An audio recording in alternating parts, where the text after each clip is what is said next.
தந்தை மகன் தூய ஆவியின் பேராலே ஆமேன். நீதித்தலைவர்கள் நூலிலிருந்து வாசகம். அதிகாரம் 13. இறை வார்த்தைகள் 12.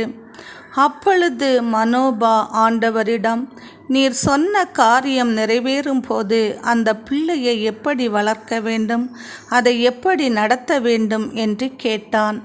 இது ஆண்டவர் வழங்கும் அருள்வாக்கு. இறைவா, உமக்கு நன்றி. தாயினும் மேலாக எம்மை அன்பு செய்கின்றவரே, உம்மை ஸ்தோத்தரிக்கின்றோம். இந்த நாளை காண செய்த கிருபைக்காக உமக்கு ஸ்தோத்திரம் ஸ்தோத்திரம். பற்றாத ஜீவநதியே உமக்கு ஸ்தோத்திரம். அறிவாற்றலை தருகிறவரே உமக்கு ஸ்தோத்திரம். இறையாற்றலை தருகிறவரே உமக்கு ஸ்தோத்திரம். ஞாபக சக்தியை தருகிறவரே உமக்கு ஸ்தோத்திரம் ஸ்தோத்திரம். விண்ணிலும் மண்ணிலும் பெரியவரே, உம்மை நாங்கள் ஸ்தோத்தரிக்கின்றோம் ஸ்தோத்தரிக்கின்றோம்.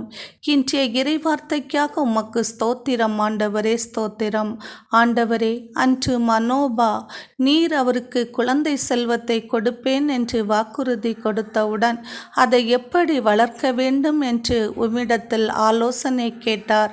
நீரும் அவருடைய விண்ணப்பத்திற்கு செவி கொடுத்து ஆலோசனை கொடுத்தீர் ஆண்டவரே.